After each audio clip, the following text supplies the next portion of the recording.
How's it going, boys? Johnny Superb Man here, and it's time for another NHL 15 Shootout commentary.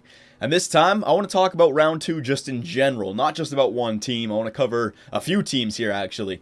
Because yesterday I was watching the Game 2 between the Chicago Blackhawks and the Minnesota Wild, and you know, this was the first time this year that I watched Chicago, an actual Chicago playoff game, not just the highlights. And I hate to say it, man, but the Chicago Blackhawks might be another Stanley Cup championship on the way, or might have another Stanley Cup championship on the way, man. Patrick Kane doesn't look like he's coming off that injury at all. That was the big thing coming into the playoffs. You know, was Kane going to be back? Not only did he come back early, but he looks like he's had 100%, man. That goal that he scored at the end of the second when Duncan Keith passed it right up the middle to him, skating backwards at good speed, receives the puck, then does a spinorama to start skating forward, outskates the defenseman, and with a left-handed shot shoots a far side low blocker. I mean, it's just holy crap. And then, what's his name? Patrick Shark comes back in the third period, basically scores a mirror image of the Kane goal, but a right-handed shot low glove.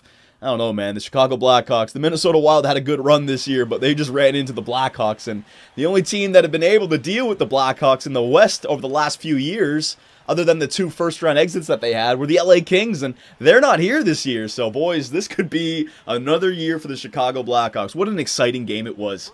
Like, the whistle barely went, and just the skill. Oh, my God. I love watching Chicago, man. I got to go back and watch some more. No, Jonathan Toews! No, I couldn't get it. So that was the Chicago series. I really feel like the Chicago Blackhawks got the edge on the Minnesota Wild, man. And poor Minnesota. Over the last 3 years, Chicago is 10-3 in their last 13 games in the playoffs.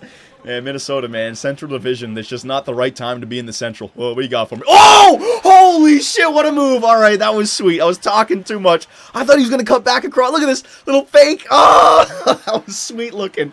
That was almost like a modified Gordie Howe. Instead of going across the net, though, he just kept... I thought he was going to cut right back across. All right, Patrick Kane. So this is what he did. He picked up the puck like this, then spun around, came down, and shot it like that. Oh, what a blocker save!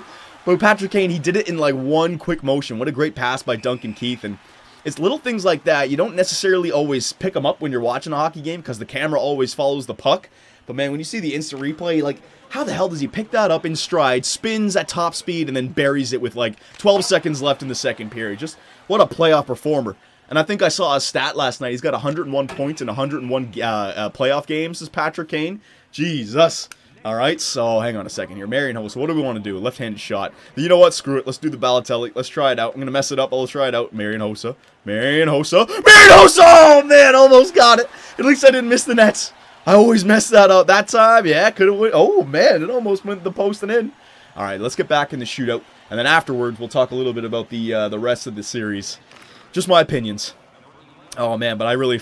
fucking hell. Hang on a sec. No, son. I was going to say, I really did... I kind of wanted the Anaheim Ducks to be the favorite this year, just because I'm looking for a fresh new team, but how can you bet against the Chicago Blackhawks, man? They're way too stacked. All right, here we go. Richards, nice little... Joffrey Lupul. Joffrey Lupul. I couldn't get it in. Going way too slow. Nice try there, $6 million goof. You just didn't have the hands. Nah, you know, it was there. Devin Dubnyk makes the save. All right, so I got to save this.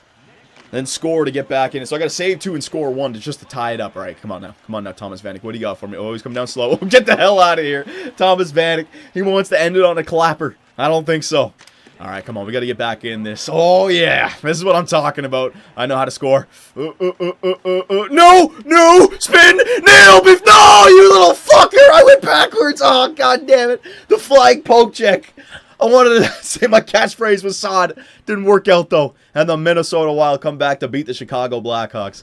All right, so we covered the Chicago versus Minnesota series. The Anaheim versus Calgary series. I'm sorry, Flame fans. I know you guys did good against the Vancouver Canucks, but the Anaheim Ducks are a real deal team in the Western Conference.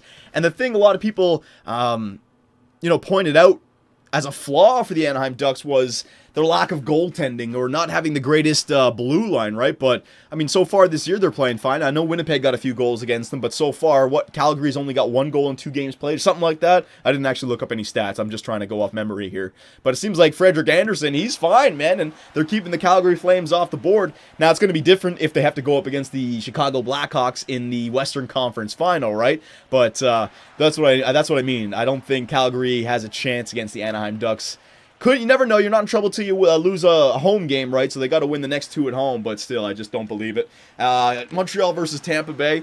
I got to laugh, man. I think it's hilarious that Tampa Bay is up 2-0. It would be great if Tampa could come back and sweep Montreal the year after Montreal swept Tampa Bay, right? And again, actually haven't been watching that series too much because I've been more interested in the Washington Capitals New York Rangers series because Alexander Ovechkin is making me very excited while watching a Washington Capital game again. You know, how many years now have we talked about, Alexander Ovechkin being a minus player, not being able to coach, doesn't back check. Well, it seems like he believes in himself once again, man. He's playing like the Ovi of old. That goal that he scored on the New York Rangers, both of them, where he split the D and then went like on his belly, basically scored underneath the arm of Henrik Lundqvist. But I like the first goal that he scored in this series, where he just wired it top glove, and Lundqvist was like, "What the hell happened?" And then he chirps Lundqvist the rest of the game, saying, "All series long, baby, all series." That's the Ovi I want to see, man. Just a dirty winger who can literally change the game all by himself. If he plays like that, I'd love to see Ovechkin in the Eastern Conference Final this year. All right, so again, boys, there are my opinions on the series. Could still change, but I think Chicago versus Anaheim and then Tampa Bay versus Washington. I know Ranger fans, I know it's Stanley Cup or bust for you guys, but I just want to see Ovi go far this year. He's really making me excited to watch his games, and if he gets to the Stanley Cup Finals against Chicago, Kane and Ovi, oh my god, that could be absolutely amazing. So let me know what you guys think about round 2, and I will see you guys in the next one.